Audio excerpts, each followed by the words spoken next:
الصلاة خير من النوم۔ اگلے رکوع سے پہلے اس بات کو سمجھ لیجئے کہ جب بنی اسرائیل سمندر کے پار ہوئی اور اس نے ایک قوم کو دیکھا کہ جو گائے کی شکل کے بتوں کی پوجا کر رہی ہے، اور انہوں نے حضرت موسیٰ علیہ الصلوۃ والسلام سے یہ گزارش بھی کی کہ ہمیں بھی ایسا بنا دیں۔ موسیٰ علیہ السلام نے انہیں ڈانٹا، سمجھایا اور وہ چپ ہو گئے۔ تو موسیٰ علیہ الصلوۃ والسلام کی قوم بنی اسرائیل میں ایک منافق تھا جس کا نام مفسرین نے سامری بیان کیا۔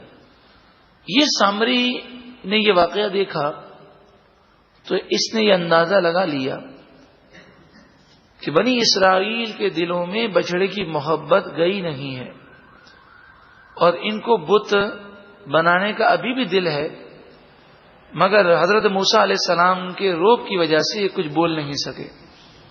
موسیٰ علیہ الصلوۃ والسلام جب کوہ طور پر 40 راتوں کے لیے گئے تو اس نے بنی اسرائیل سے یہ کہا کہ تمہارے پاس جو جو چیزیں فرعونیوں کی ہیں، خصوصاً فرعونیوں کے زیورات، یہ سونا جو ہے موسیٰ علیہ الصلوۃ والسلام جب شریعت کے احکام لے کر آئیں گے تو اس کے مطابق یہ سونا جمع کریں گے اور اسے آگ لگا کر ضائع کر دیں گے، کیونکہ اس زمانے کی شریعت کا یہ قاعدہ تھا کہ مال غنیمت، کافروں کا مال مسلمان استعمال نہیں کر سکتے۔ مال غنیمت مجاہدین کے لیے جائز ہونا یہ نبی اکرم صلی اللہ علیہ وآلہ وسلم کی شریعت میں ہے، تو وہ اس شریعت کے احکام جانتا تھا۔ تو اس نے کہا کہ موسیٰ علیہ الصلوۃ والسلام کو ان احکام پر عمل کروانے کا موقع نہیں ملا، اب واپس آئیں گے تو سونا جمع کر کے آگ لگا دیں گے، تم ابھی مجھے دے دو، میں اس سونے کے ذریعے تمہیں تمہارا خدا بنا کے دیتا ہوں، نعوذ باللہ من ذالک۔ تو بنی اسرائیل جن کی تعداد 6 لاکھ تھی، 6 لاکھ میں سے صرف 12,000 نے انکار کر دیا کہ ہمیں تمہاری باتیں سمجھ میں نہیں آتی، باقی سب نے اپنا سونا سامری سونار کو دے دیا۔ یہ سونار بھی تھا، ایسا سونے کو جمع کیا، پگھلا کر ایک اس نے بچڑے کی شکل بنائی۔ مفسرین فرماتے ہیں کہ اس میں ایسے سوراخ رکھے گئے تھے کہ جب ہوا داخل ہو کر نکلتی تو بچڑے کی آواز پیدا کرتی، اور بعض نے فرمایا، اور یہ جو دوسرا قول ہے یہ سب سے زیادہ مستند ہے، وہ یہ ہے کہ اس نے بچڑا بنایا اور پھر اس نے ایک مٹی جو ہے اس بچڑے کے منہ میں ڈالی۔ اس مٹی کی تاثیر تھی کہ وہ بچڑا جو ہے وہ گائے کی آواز نکالنے لگا۔ وہ مٹی اس نے کہاں سے حاصل کی تھی؟ جب فرعون ہلاک ہو رہا تھا تو اس نے ایک گھوڑی کو دیکھا کہ جو فرعون کے گھوڑے کے آگے آگے ہے، اور اس گھوڑی کا قدم جب بھی زمین پر لگتا تو قدم اٹھنے سے پہلے وہاں سبزہ اگ جاتا۔ تو یہ فوراً سمجھ گیا کہ یہ گھوڑی پر حضرت جبریل امین سوار ہیں، اور جبریل امین کی برکتوں سے گھوڑی کے پاؤں میں یہ طاقت پیدا ہو گئی ہے کہ جس مٹی پر گھوڑی کا پاؤں پڑتا ہے اس مٹی میں جان پیدا ہو جاتی ہے۔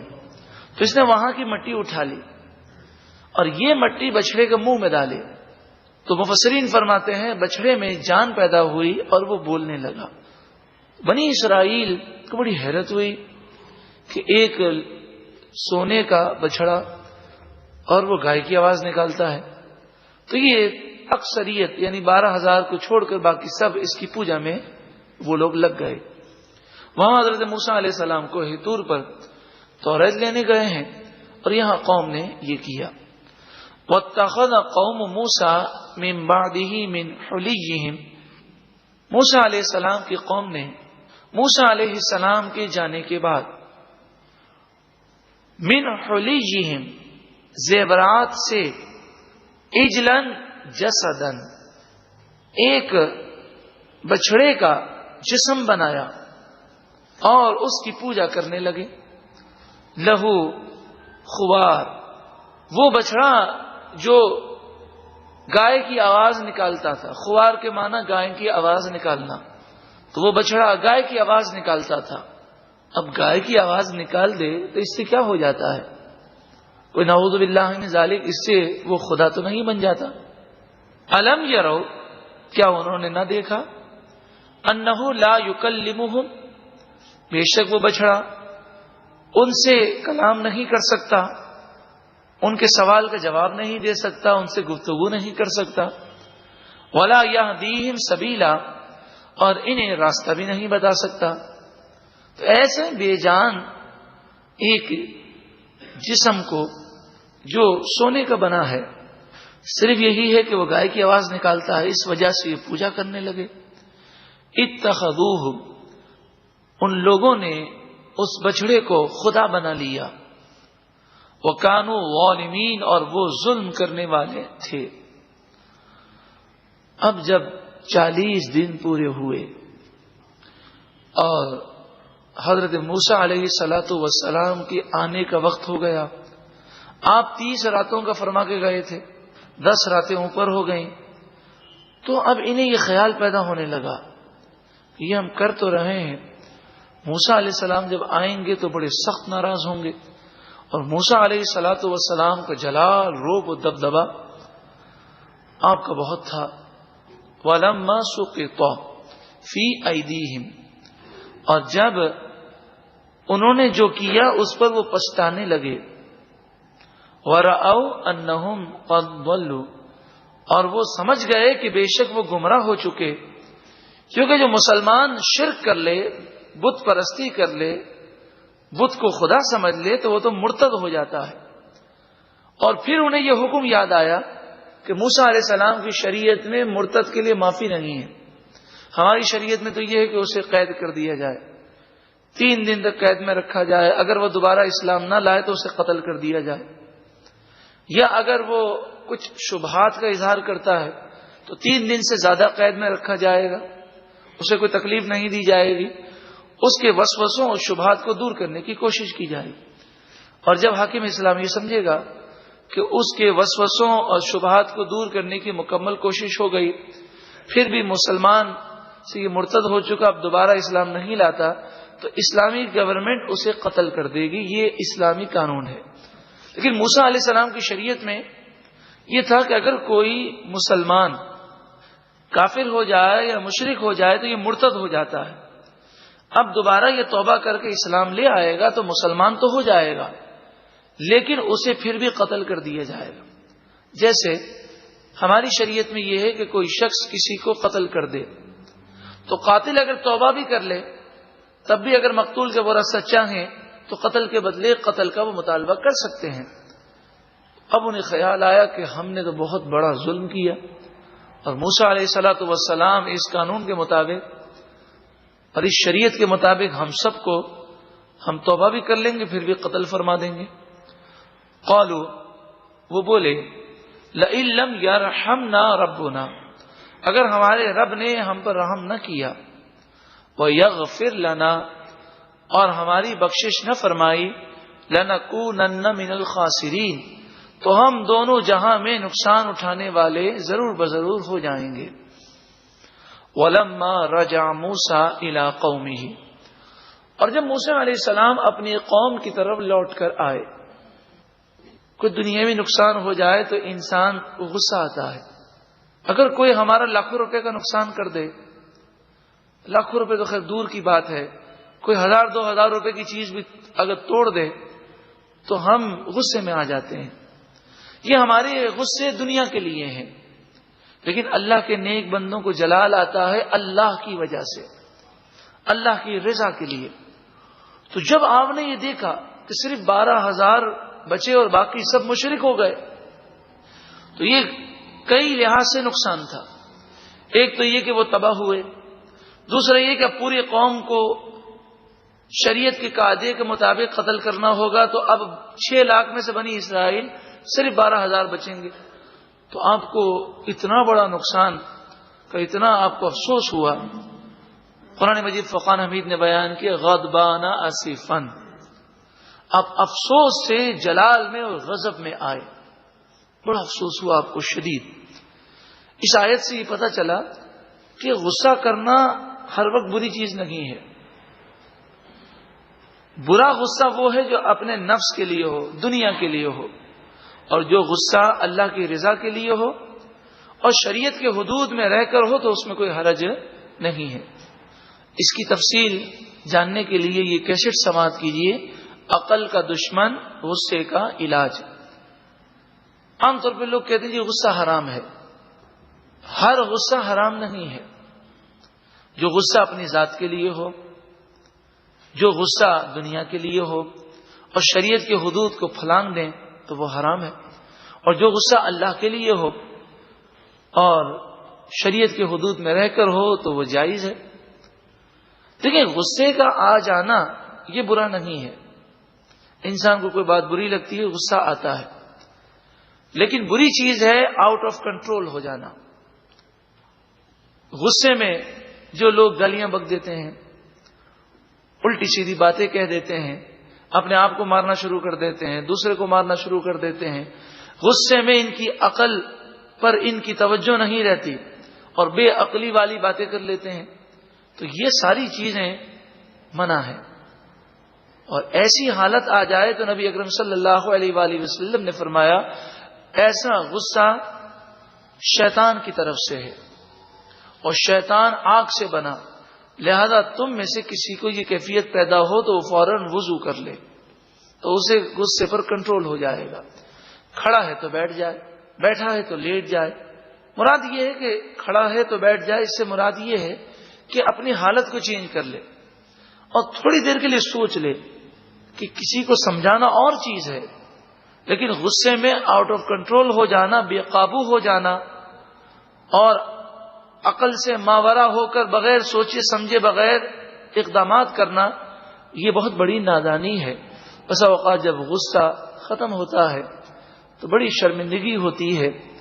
بڑا مشہور مقولہ ہے جو اصل میں ناجائز غصوں کے لیے ہے کہ غصہ نادانی حماقت سے شروع ہوتا ہے اور پشیمانی اور شرمندگی پر ختم ہوتا ہے. غضبانہ آصفا، افسوس کی وجہ سے آپ غضب میں آئے.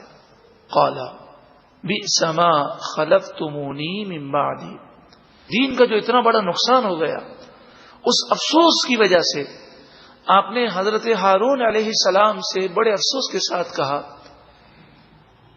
کہ آپ نے میری غیر موجودگی میں میری خلافت اچھی طرح ادا نہیں کی. یعنی سوال کیا کہ آپ نے اچھی طرح ادا نہیں کی. اعجلتم امر ربکم، کیا اے لوگوں تم نے اپنے رب کے حکم سے پہلے ہی تم نے جلدی کر لی. وَأَلْقَى الْأَلْوَاحَ، آپ نے توریت کی تختیاں نیچے رکھ دیں.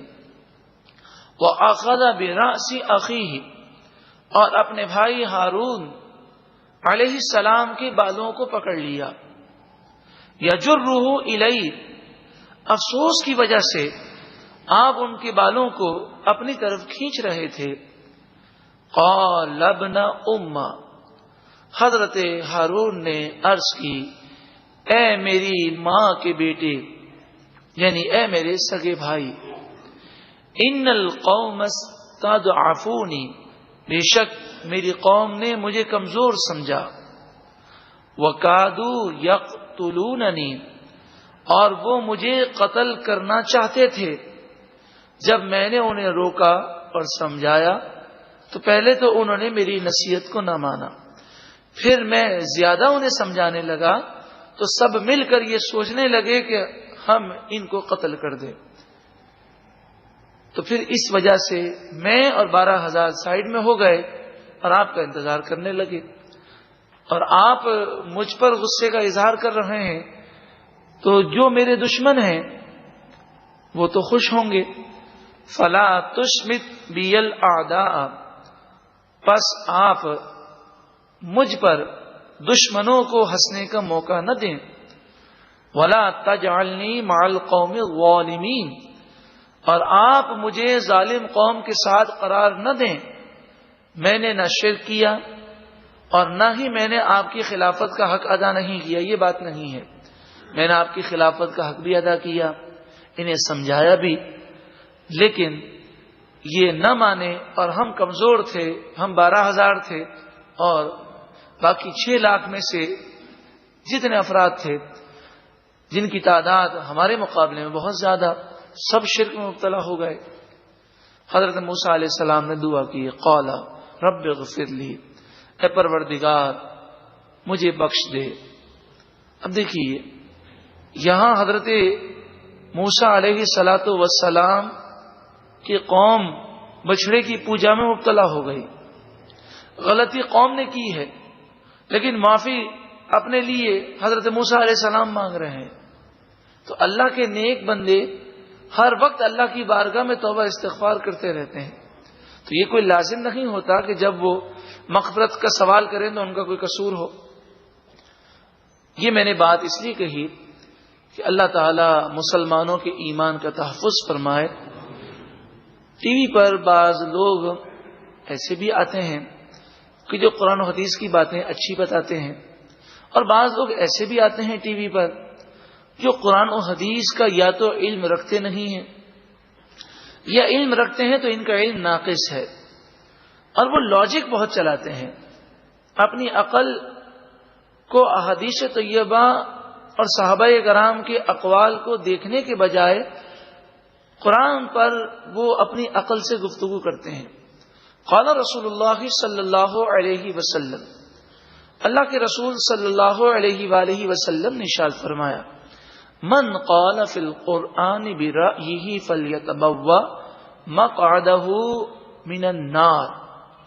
ارشاد فرمایا کہ جو قرآن میں اپنی طرف سے بولے وہ اپنا ٹھکانہ جہنم میں بنا لے. تو قرآن کی تفسیر جو حضور نے فرمائی, قرآن کی تفسیر جو صحابہ نے بیان کی, قرآن کی تفسیر جو ان بزرگان دین نے بیان کی جن کے قلب قرآن پاک کے نور سے منور ہوئے. تو کسی نے یہ سوال کیا ٹی وی پر کسی سے کہ آدم علیہ السلام سے نعوذ باللہ من ذالک گناہ ہوا یا نہیں ہوا؟ تو کہنے جی ہاں وہ گناہ گار تھے, نعوذ باللہ من ذالک, ان سے خطا ہوئی, گناہ ہوا. حالانکہ یہ توہین ہے, توہین بھی ہے اور قرآن و حدیث کے بعد خلاف بھی ہے. جب قرآن نے کہا فنسیا, وہ بھول گئے, اور بھول میں جو کام ہو جائے وہ گناہ نہیں ہوتا. ولم نجد لہ عزما, انہوں نے اس کام کے کرنے کا ارادہ نہیں فرمایا تھا. ایک تو اس نے یہ کہا, اور دلیل کے طور پر یہ پیش کیا کہ دیکھو انہوں نے معافی مانگی, اگر ان کا گناہ نہیں تھا تو معافی کس چیز کی مانگے, نعوذ باللہ من ذالک. تو اب دیکھیں قال رب اغفر لی, قوم نے شرک کیا اور موسیٰ علیہ السلام اپنے لیے بخشش کا سوال کر رہے ہیں. نبی اکرم صلی اللہ علیہ وآلہ وسلم دن میں 100 مرتبہ اللہ سے معافی مانگتے ہیں, 100 مرتبہ. تو حضور صلی اللہ علیہ وآلہ وسلم تو معصومین کے سردار ہیں, آپ تو گناہوں سے پاک بھی ہیں, اور جس کے لیے دعا کر دیں وہ بھی گناہوں سے پاک ہو جائے. تو عاجزی ہے, انکساری ہے. ان تمام باتوں سے معلوم یہ ہوا کہ ٹی وی پر بولنے والا ہر کوئی قرآن و حدیث کی بات کا دعویٰ کرنے والا اور یہ کہے میں قرآن و حدیث کی بات کر رہا ہوں, ضروری نہیں کہ وہ قرآن و حدیث صحیح بیان کرتا ہے. اللہ تعالی ہم سب کے ایمان کی حفاظت فرمائے. قال رب اغفر لی, عرض کی اے میرے پروردگار مجھے معاف کر دے, میری بخشش کر دے. ولی اخی, اور میرے بھائی کو بخش دے. وَأَدْخِلْنَا فِي رَحْمَتِكَ, اور ہمیں اپنی رحمت میں داخل فرما دے. حضرت ہارون علیہ السلام کے لیے بخشش کا سوال کر رہے ہیں, حالانکہ حضرت ہارون علیہ السلام کا بھی کوئی قصور نہیں ہے. یہ عاجزی اور انکساری کا ایک انداز ہے. وَأَنْتَ أَرْحَمُ الرَّاحِمِينَ, اور تو ہی بہت زیادہ رحم کرنے والا ہے, سب سے بڑھ کر رحم کرنے والا ہے.